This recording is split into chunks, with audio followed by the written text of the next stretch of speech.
This is Ziggy Antoniadi here for Seconds Out. Pleasure to be joined in the company of Paulie Malignaggi. Paulie, big fight coming up for yourself. How are you, sir? I'm good, Ziggy. How you doing, man? I'm good, mate. Rando D is the opponent. Big fight back in the bare knuckle for yourself. Talk to me about how you're feeling going into it. I feel good. It's second fight back now. The first fight, I set high expectations for myself. I took on a fighter who had been champion in BKB. I didn't want an easy touch. I didn't want to also cut the line to a title fight, so I wanted to sort of earn it that way and do it the right way. But I knew it wasn't going to be easy, and it wasn't. But the motivation of training for a threat was really what was a big push for me every day.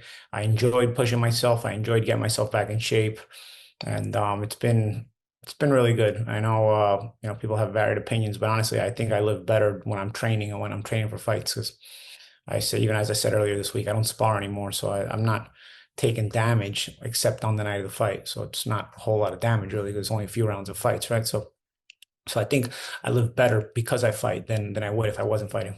Mm. I mean, as experienced as you are, obviously from the boxing ring, now you're into the BKB. Do you think you've seen enough as you need to go to the top of the sport, and you've seen that you are that guy to be a champion in BKB? I think so. Obviously every fight is a challenge. The last one was a very big challenge. Tyler Goodjohn was a good fighter. It was a very tough fight. We won fight of the night honors, which was, very nice for me to be able to take part in a fight like that. Um, it's funny how, you can take damage, but then when you win, it's like you don't feel any of it. You're in a very good mood. So, I think this would multiply that effect because this is a title fight, and it's not, of course, it's not an easy fight. Dai is he has some tactics himself, make him a little bit difficult to deal with, but at the same time, I also have a very intelligent game plan. Mm. What are those tactics? What are those things you need to be keeping out for and keeping measured?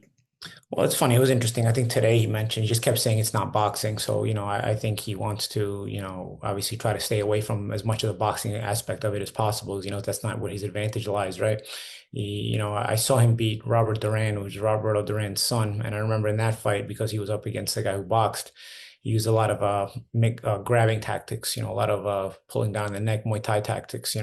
So I do expect him to try to, use some of that stuff. So I'll have to have a game plan to offset him in different ways.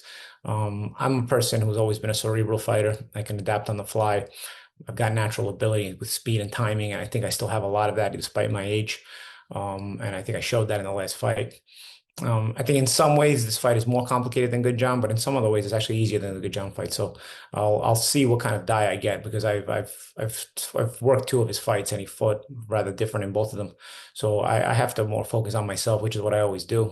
I usually just focus on myself, get myself to the best sharpness that I can get to, and then I'll focus a little bit on him towards the end of the camp and see exactly how I want to take the approach for this specific opponent.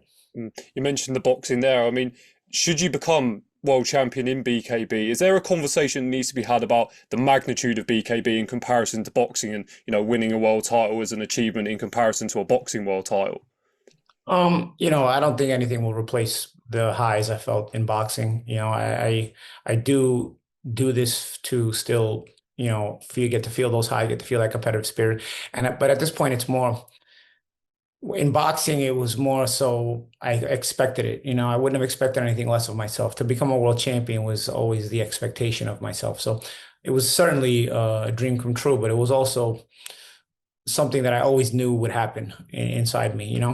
This, on the other hand, is something, of a nuance. And I feel like I'm on every day I get to do it is a bonus, like I still get to compete. I still get to, look good in fights and I have a chance to accomplish. So while I also am enjoying it and have had some success here, it's also something of a matter where you appreciate it a little more because maybe you took some of it for granted when you're younger. You just have such expectation of yourself. I don't go in there. I didn't come into this with the expectations. I came into this with just wanting to enjoy the whole experience, enjoy the ride, enjoy the journey, and don't think about results. And I think the results have been coming because I don't have that pressure on myself. I just try to get the best of myself, and I start to really, just feel good and feel flow and feel that flow. And it's like, wow, I'm not focusing on the stress of the moment because I shouldn't even be here, in that way, at that age. So in that regard, I think that's helped me. And I think it's going to be a mentality that can use to help me. Obviously, the goal is to win a title. It would be amazing, but it's also to enjoy myself, and I sometimes when you're in the moment, throughout your career, you don't take the second to enjoy yourself. You're too busy trying to play a character, or you're trying to, put this pressure on yourself to accomplish what you always expected of yourself. While now it's more so, this is going to be the end. This is whatever happens here in this last ride of combat sports that I'm doing. This is going to be it. However long this little return journey lasts, could last, it could have ended the last fight. It could keep going, after this. It could stop after this one. I don't know, but the goal has just been to enjoy myself, enjoy every moment of that I've been able to do it, enjoy the motivation that I feel in the morning getting up, and, feeling that threat of an opponent, and the opportunity that lies in front of me. And then when the bell rings, just enjoy yourself, and just go do what you do, and see where the chips fall. Definitely. You mentioned the sparring there. I mean, as an MMA fan, a thing I remember from that is Max Holloway during COVID. He announced he stopped sparring and then he had some career best performances. How much does that add to you, the fact that you're not taking that damage in training camp so you can go into a fight fresh? I think it's pros and cons with that. I think you have to have enough experience to know how to do it. I don't think when I was younger I could have trained without sparring. As a matter of fact, I didn't believe in it. I thought when I would see it in Rocky movies and Rocky's later career where he said he wasn't sparring, I thought like that's just a movie that can never happen. But I think, now being at this stage of my life, which obviously is a new stage that I'm learning every day still, if you have enough experience, you'll know how to do it and get yourself sharp regardless. I don't think when you're younger, you have the calmness about yourself, and also you still lack the experience to be able to, sharpen yourself up in the ways you need to without having that violent sparring. I swore by violent sparring. I swore by gym wars, and in my whole career I did that. But interestingly enough, I tried to spar once last camp, and my whole body was just so much pain the next day. And it actually wasn't even a bad sparring session. It was good work, and I felt pretty good being back. But the next day, my body was just telling me like, "Yo, what are you doing?"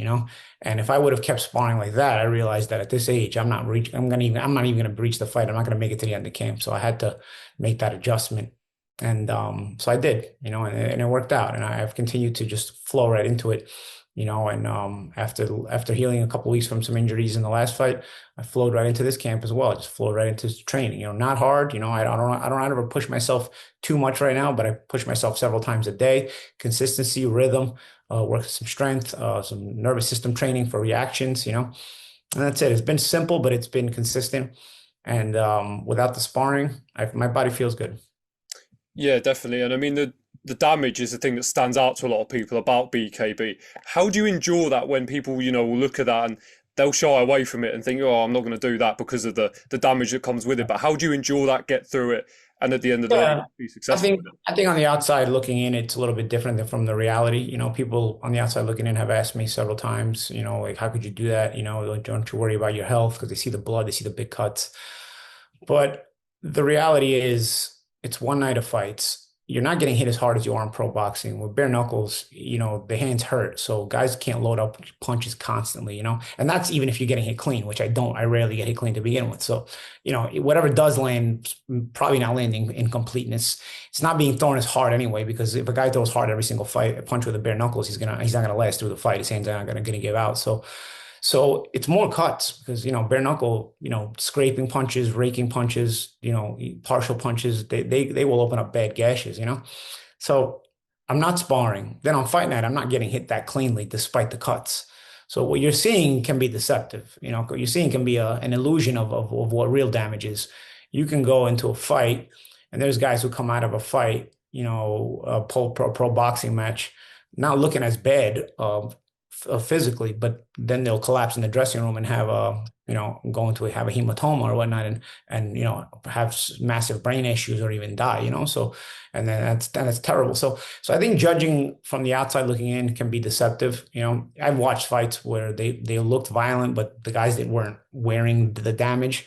And then after the fight, there was a lot of damage. They wound up in hospitals. They wound up with hematomas and whatnot. I was present at some of these fights. So So boxing can be much more dangerous, I feel. So I'm not doing boxing. I'm doing bare knuckle, and like I said, the way I'm training for it, I think has me healthier at this stage of my life than if I wasn't doing it. If I wasn't doing this, I wouldn't be training every day. I wouldn't be as healthy. I would probably have put on weight, a little bit lax and lack of motivation, both physically and mentally. And I don't think I would feel as good as I do. And I feel like for the little bit of damage you take on fight night, because even whether you win or lose, I don't think it's a lot of damage. Cuts are not damage to me. They stitch those up and you're fine. Broken bones are not real damage to me. The damage to me is what stays with you, internal injuries, brain issues, and you have less of that in bare knuckles. So, you got to watch for the eye pokes. I did sustain that, and that's probably a little bit more dangerous than I bargained for. But the reality is, I feel like it's less damaging, and I feel better doing this than I would if I wasn't doing this. The sport of BKB is growing. I mean, every event. I mean, Gareth A. Davis is a big proponent of it here in the UK. There's a big show in London happening this week. I mean, yeah, just give me your thoughts on obviously the sport growing and the event on in London this Yeah. week. Yeah, the London is a great title fight with Marco Marniak and Ike Villanueva. They've been two warriors in the sport. They've really been good pioneers for the sport. And I think them going head to head is going to be a tremendous fight. But the entire BKB card in general is always very, very action packed. And with BKB, the fights start fast. There's not a lot of wiggle room in there. There's not really a feel out process. And even if you would like a feel out process, not a lot of room for you to do it because the fights start so quickly. And of course, they're shorter fights in duration, 5 or 6 rounds, depending on if it's a title fight or not. And I think it's very good for the modern generation who likes combat sports because the modern generation is a little bit of the scroll generation. They like quick, instantaneous reactions, and I think without the feel out process of a more cerebral contact sport like boxing, this new generation will be more attracted to this kind of combat sport rather than something like boxing, which for me has always been amazing. But I think you need a little bit of patience to understand and appreciate boxing. For those less patient, which we see in this generation, again, it's the scroll generation, less patient. I think this kind of combat sport will be a combat sport that they will gravitate to and they will like. And I think that's why it's a growing sport. And I think it's going to continue to grow. Absolutely. Just want to get a few boxing thoughts with you before we go. Garcia versus Barrios this weekend. Big fight out in America. Just get your opinion on who you think's going to come out on top in that one. I know both guys have been inconsistent. There's question marks on both guys, but I have never minced my words. I think Mario Barrios is probably the worst world champion I've ever seen in my life. I think he's freaking terrible. And now when I think he can't get more terrible, I watch him again and I'll say, how is this guy? And I want to be wrong and say, okay, maybe I'm just out judging him. Then I'll watch him again and he'll be just as terrible the next time. I think the run ends this time. Regardless of the inconsistency of Garcia, he's a very explosive fighter. And he's very inconsistent. But even with his inconsistency, I think if Ryan Garcia is to be a world champion, Mario Barrios has to be beaten. Otherwise we've overestimated Ryan Garcia, because you'll never get an easier world title fight than this. So if Ryan Garcia has to live up to the expectation of the fame that he's already created for himself, but the boxing expectation that has come out, I think this is the fight where it has to happen. And I think it does.